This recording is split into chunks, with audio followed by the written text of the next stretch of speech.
जय सियाराम समाधानम के सत्र नंबर 37 में आप सभी का बहुत बहुत स्वागत। एक संदेश के साथ आज के सत्र को शुरू करते हैं। एक महापुरुष बोल रहे थे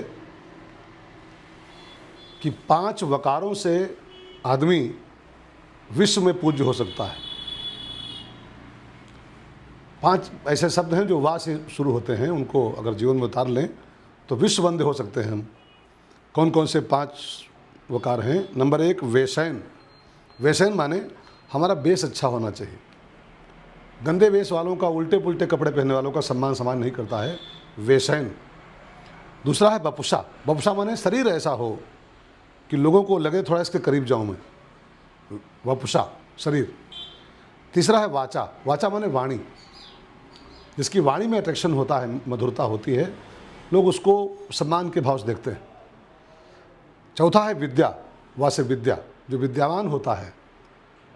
शास्त्रों में लिखा है कि राजा की पूजा खाली उसके राज्य में होती है, लेकिन विद्वान की पूजा पूरे ब्रह्मांड में होती है, पूरे संसार में होती है, विद्या। और 5वां है विनय, जिसके अंदर विनम्रता होती है, विनय होती है, वो संसार में भर में पूज्य हो जाता है। ऐसा हमारे महापुरुषों की मान्यता है। आज के मैं सवाल लूँ, एक सवाल मुकेश चंद्रवंशी जी ने पूछा है कि भोलेनाथ राम राम राम ही क्यों जपते हैं? गुरुओं से प्राप्त मंत्रों जैसा क्यों नहीं जपते? जैसे गुरु लोग मंत्र देते हैं वैसा मंत्र क्यों नहीं जपते, राम राम ही जपते हैं केवल? तो मुकेश जी ध्यान दे के सुने। शंकर जी खुद त्रिभुवन गुरु हैं। जैसे हम सबके गुरु होते हैं तो उससे प्राप्त मंत्र हम जपते हैं, लेकिन जो स्वयं त्रिभुवन गुरु हो उसका गुरु कौन हो सकता है? तो उन्होंने जो मंत्र निकाला है अपने लिए, मंत्र राज निज जपे तुम्हारा, ये सारे मंत्रों का राजा है।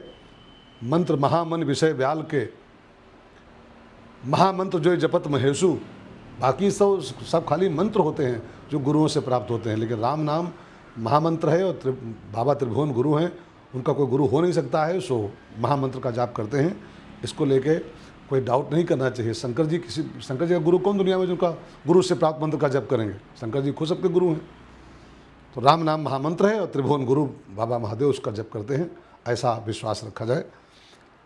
एक प्रश्न मधुकर अवस्थी जी ने पूछा है कि महाराज जी धर्म और परम धर्म में क्या अंतर होता है? कई बार कथाओं में इसकी चर्चा होती रहती है। धर्म माने होता है शास्त्र के द्वारा निर्दिष्ट धर्म। शास्त्र ने जो कहा ये करना चाहिए, ये करना चाहिए, उसका नाम धर्म होता है। जैसे सत्य बोलना चाहिए, माता पिता की सेवा करनी चाहिए, गुरु का आदेश मानना चाहिए। तो शास्त्र में जितने काम करने को कहा गया वो सब धर्म माने गए। लेकिन परमात्मा की प्राप्ति करना, परमात्मा की ओर चल पड़ना, इसका नाम होता है परम धर्म। और ये भी कई बार बात आई है कथाओं में कि अगर धर्म परम धर्म के आड़े आ रहा हो तो फिर साधक को चाहिए धर्म को छोड़कर परम धर्म की ओर बढ़े। शास्त्रों की आज्ञा भी अगर भगवान की प्राप्ति में आड़े आ रही है तो उसको भी तोड़ करके भगवान की प्राप्ति करनी चाहिए हमको। भगवान की प्राप्ति परम धर्म है और बाकी शास्त्र के आदेश मानना ये धर्म माना गया है। भगवान ने गीता में इसलिए शायद कहा है सर्वधर्मान परित्यज्य माम एकम शरणम ब्रज। सब धर्मों को छोड़कर मेरी शरण में आओ। तो मेरी शरण में आना इस परम धर्म और बाकी सब धर्म, ये अंतर संतों ने निकाला है। एक प्रश्न में बहुत संक्षेप में ले लूँ।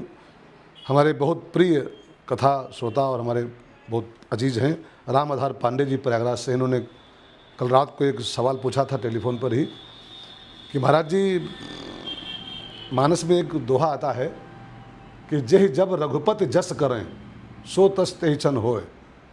राम जी इसको जब जैसा बना देते हैं वो उसी पल वैसा हो जाता है, तो फिर व्यक्ति पाप क्यों करता है? राम जी इसको जब जैसा बनाते वही बन जाता है, तो फिर व्यक्ति से पाप क्यों होते हैं? फिर इसका मतलब राम जी ही सब कराते हैं तो फिर पाप कैसे होते हैं इंसान से? तो इसका उत्तर मैं कैसे दूं? अर्जुन ने भगवान से गीता में यही सवाल पूछा सेम, कि मनुष्य पाप करना चाहता नहीं है, फिर भी उससे कौन शक्ति पाप करा लेती है? तो भगवान ने अर्जुन को गीता में उत्तर दिया है, वही उत्तर इस यहाँ सटीक बैठ सकता है। भगवान ने कहा है कि मनुष्य के भीतर जो बैठा हुआ काम है वही इंसान को पाप की प्रेरणा देता है। काम माने कामनाएं, और कामनाओं के कारण ही हम उल्टे पुल्टे काम करते हैं, न करने वाले काम करते हैं। अगर काम को जीत लिया जाए तो फिर मनुष्य पाप नहीं होंगे। कामनाएं ही हमसे पाप कराती हैं, और लोगों ने जोड़ दिया है भगवान के साथ उसको। वो चौपाइयाँ जो राम कीन चाहें सो हुई, सब न चाहें राम गोसाई, जय जब रघुपत जस करें, ये सब अलग विषय है। हम पाप क्यों करते हैं? हमारी कामनाओं का उसका कारण बनता है। कामनाओं को जीत करके हम पापों से बच सकते हैं। राम तो दृष्टा हैं केवल, राम हमारे पापों का फल हमको देते हैं, हमारे कर्मों का। भगवान ने इसलिए गीता में कह रखा है साफ साफ, तुम्हारे कर्मों से हमारा कोई संबंध नहीं। कर्मन नेवा अधिकार अस्ते, कर्म तुम्हारा अधिकार है, वो हमारा कोई हस्तक्षेप नहीं है। अब जो जय जब रघुपत जस करें वो अलग विषय है, वो ज्ञानी मूढ़ न कोई वहाँ लागू होता है। लेकिन पाप हम क्यों करते हैं? अपनी कामनाओं के कारण। उनको ठीक करें, कामनाओं को जीतें, तो हम पाप से बच सकते हैं। मेरी सबको शुभकामनाएं। आपके प्रश्नों की प्रतीक्षा में सत्र नंबर 37 को विश्राम करता हूँ। आगे मिलेंगे। आप सबको मेरा प्यार भरा आशीर्वाद।